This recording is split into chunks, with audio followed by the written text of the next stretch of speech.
Hello everyone, I'm JD, and I am here today to give you a quick tutorial on how I make YouTube videos with as little time and effort as possible using DaVinci Resolve. This video will have three sections: getting the actual content itself, using Resolve to edit and clean it up and add any effects you want, and then getting it posted to YouTube without any sort of fuss. And you can see the segments and the timestamps for those if you scroll over the timeline of the video below. So let's get right into it. So the first thing that we're going to be covering is how to actually get the content for the video that you want to create. Some people record their desktop and use that file to make their video, which is totally awesome. But if you're a streamer like me, what you might also want to do is you might want to take the content that you make off of Twitch and then cut that up into videos. And if that's what you're looking to do, then what you're going to want to do is go into the creator dashboard. If you click up on the top right here while you're in the main page, you'll be able to come here.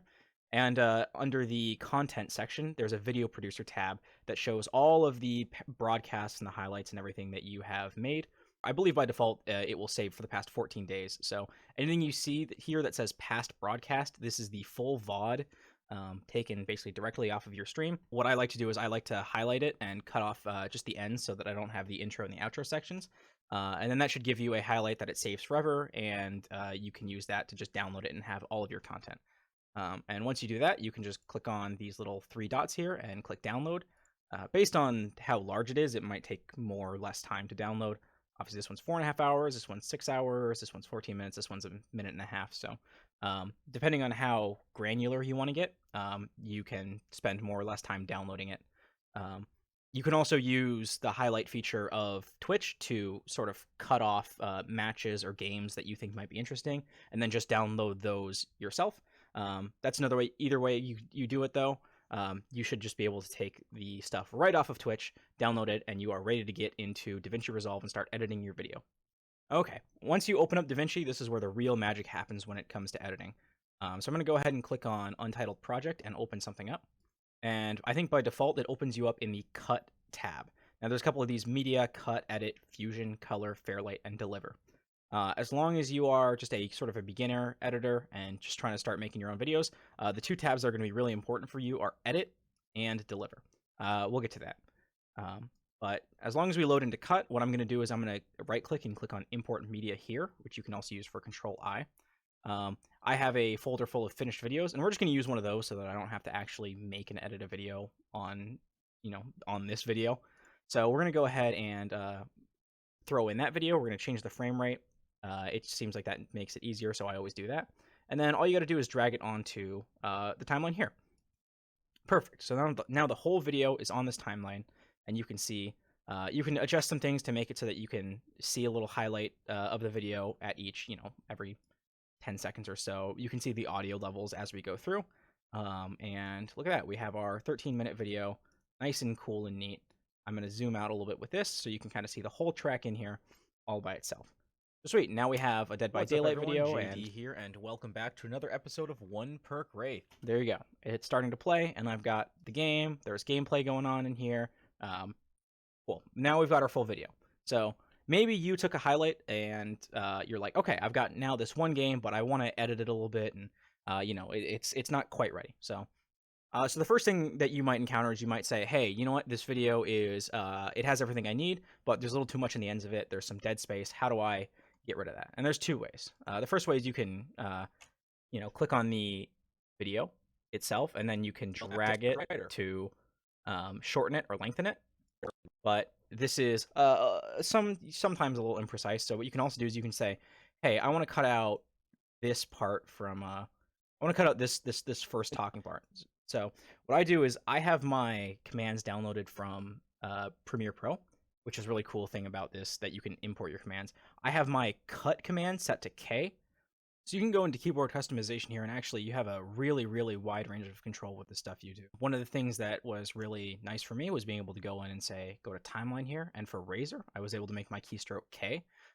So now, whenever I place my timeline on any place that I want, I can hit K, and boom, it cuts it in half. So now I can grab this one, throw it around, and do whatever I want with it, which is really cool.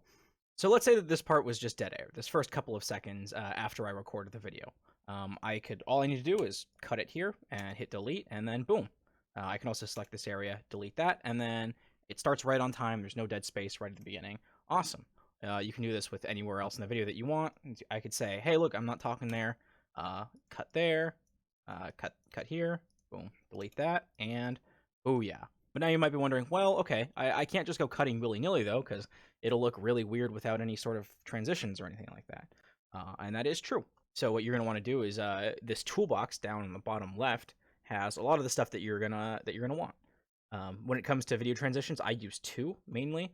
When there is an important scene change or like a title change or something like that, I go all the way down to fusion transitions, and there's only a few of these that are available for free with the free version of DaVinci Resolve. But the one that I really like is not this one, circles. It's actually a really cool one that if we go through frame by frame,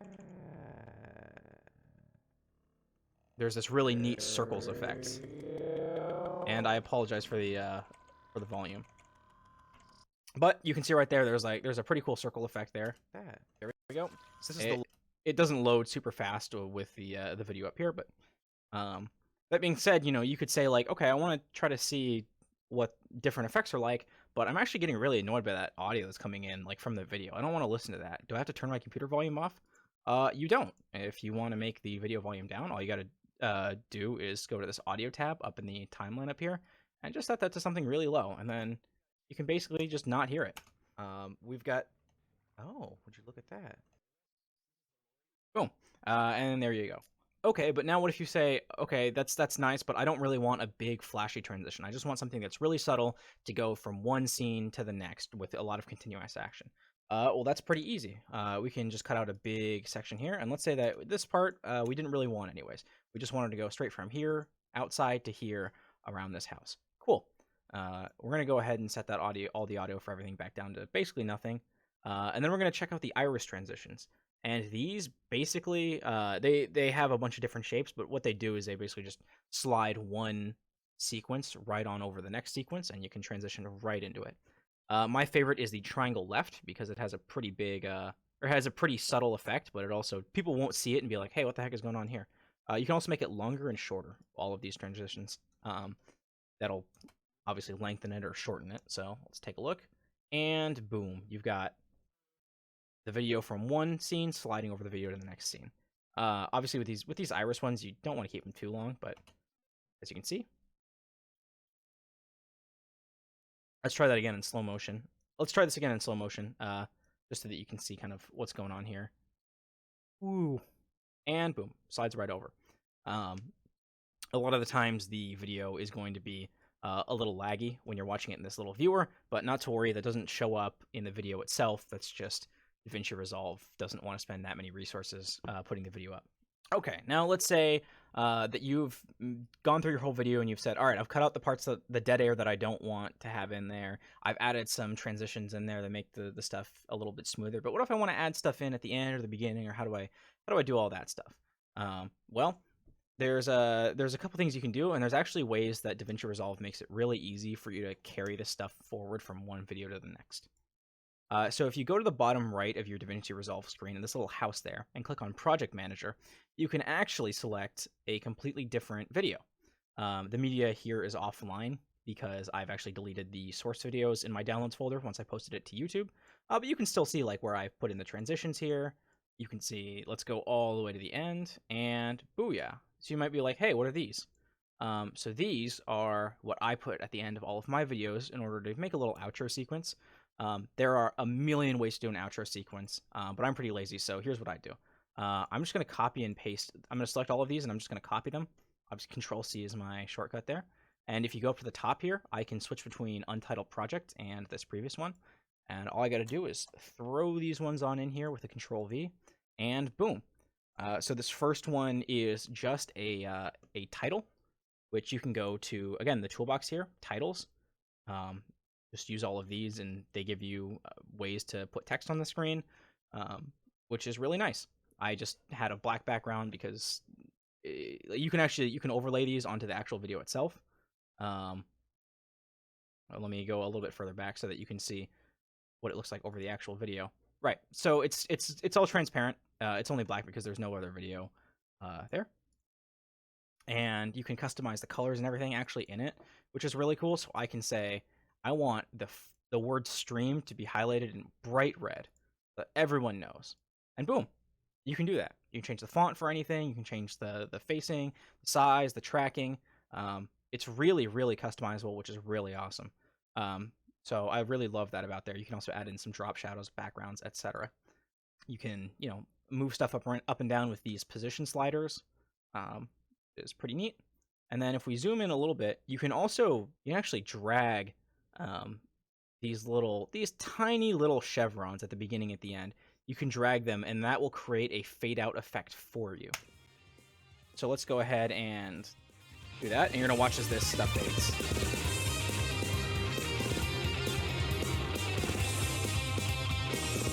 Boom. Okay, see? So you can see how it slowly fades out. I don't even need to add a transition or anything like that. You can add like a color source above that and then like lower the opacity over time, but you really don't need to do that because it comes in with this built in with this really nice thing. There's also, if you want to look at it, ways that you can adjust all of the you can adjust a lot of the features. There's nothing in here because it's just one solid static block of text. But let's go back down here. This is a audio clip that I have from a song that I bought that I use for my outro sequence, and this little chevron intro thing also works for sound too, which is really, really cool. But if you want to get even more precise than that, again, you go down here and let's move this up. So you can see that it really only starts going up right here, but you can change that. So now it's really loud at the beginning and then it goes down, or now it's really, really quiet at the beginning and it goes up. And then you can use these to make different keyframes by setting a keyframe here, clicking that little dot button, and now you can change the way that the volume levels interact with each other. And again, I think the same thing goes for the opacity levels in here, or any movement that you might do to the text. So you can actually really play around with a lot of this stuff, but for the most part, it's unnecessary. I figured out how I wanted this thing to be set up.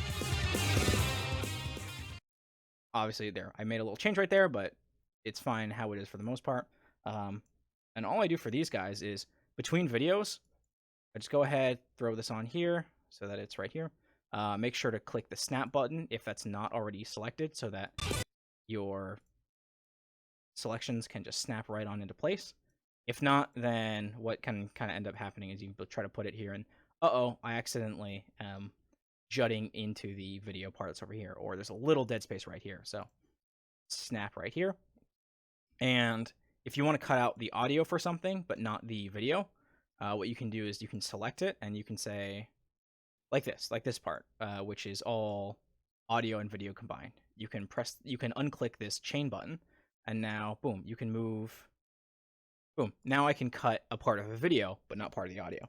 Or vice versa. I can cut part of the audio and not part of the video. So once all of that is done, and you say, hey, you know what? This little mess that I've created here, this is actually exactly what I wanted to put on YouTube. This is perfect. I've added everything to it. You can go over to the Deliver button the Deliver tab, and boom, you've got a lot of different ways to customize your render settings. And what's actually really cool about this stuff, DaVinci Resolve, is that it saves the settings that you set. So I can go on to Twitter or H264 Master and start like fiddling with advanced settings and stuff like that, and it should retain it for the next time you do it. But what I use is for YouTube, 1080p. You set a file name, you select a type, or you select a place to put it. I throw it in my finished videos my finished videos folder, sorry. Boom. It'll save there, resolution, frame rate, format, codec, audio, all that stuff. You can upload directly to YouTube. I don't recommend that because doing that means that it's harder to enable captions. But once you do that, you add it to the render queue, and that'll pop up over here. And then all you got to do is hit render all, or you can actually render one by one. But yeah, you just go ahead and do that. And then once it's done, it'll download to wherever your location is here. And so that's where you can find it. Alrighty. Now that you've created your video in DaVinci Resolve and you have done all the editing that you want, now it's time to upload. You can see I've got a lot of videos uploaded here, so I'm just going to go create upload videos again, and then we'll select the file. We'll say Dead by Daylight, right? That's the one we wanted. We wanted One Perk Wraith Strider. So let's say that we just finished making that video, time to upload it, set our title, set our description, a cool thing with the description is that you can actually set timestamps in it, and those will appear on the video. So I can say 00 introduction because it starts at the very beginning, and then at 1 minute in, it's time to talk about it's the first match we did, so Haddonfield match. And then let's say at 10 minutes in, we had a second match. So let's go ahead 10 minutes on the cornfield match, and then maybe I spent a couple minutes plugging the sponsor at the end. So at 17 minutes, sponsor, and boom. When you do that, those will actually be available for you to see whenever you scroll through the video, the timeline once it's posted, which is awesome.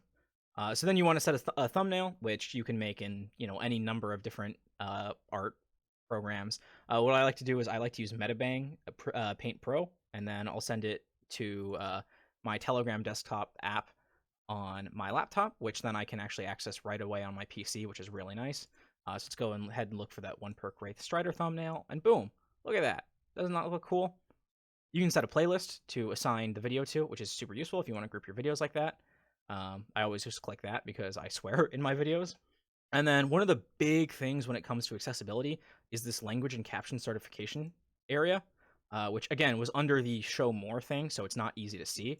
But if you go in here and then you scroll all the way down to English, as long as you do that, when it's on YouTube, it will, after a couple minutes, maybe like an hour, the auto captions will actually appear on your video, and they tend to be really, really good, which is why for recording a lot of my videos, I have made a decision to not use certain other external apps and just let YouTube do its thing. But yeah, you do that, and then you have a great way to add accessibility to your videos, which is why I don't bother with this add subtitles thing. I do tend to add an end screen, which shows my most recent upload, what's best for the viewer, according to YouTube's algorithms, and a little link to my channel there. I have it timed to a specific part of my ending screen, but you can do whatever you want. And then once you go ahead, it'll make you wait until it's finished checking. Then you can just go to visibility and save it as whatever you want. Public, private, instant premiere. Public is generally the easiest way to do it. Instant premieres give you a little bit more cool stuff to work with, but there can also be some issues when it comes to bots that announce your YouTube video because it's a live video, not like a YouTube video. So yeah, in the perfect world, now we're done with our video. We hit publish and booyah. In reality, we're just going to close this one out. But yeah, that's how you make a YouTube video with as little fuss as possible. It is still a pretty involved process, going from figuring out how you're going to stream and how you're going to make content that is good to put in a video. There's figuring out what you want to do to that video to make it even better in the editing process, where you can download other effects and other sound effects and stuff like that and throw those in the video. All you have to do is, it's the same process of importing media from the very beginning step of DaVinci Resolve. Just import anything you want and throw it in there.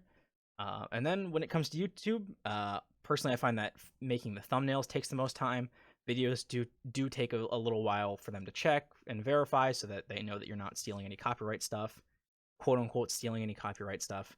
Always a big pain in the ass when you get a copyright check, but that's just kind of how it is. So yeah, hopefully this was helpful for you guys. If it was too long or too short or didn't go over enough or went over too much, let me know. I am here to answer any questions if you have any. But like I said, hope this could help you out a little bit in your day. Have a wonderful day, everyone. I hope you guys stay safe, stay healthy, and I will see you in the next one. Bye-bye.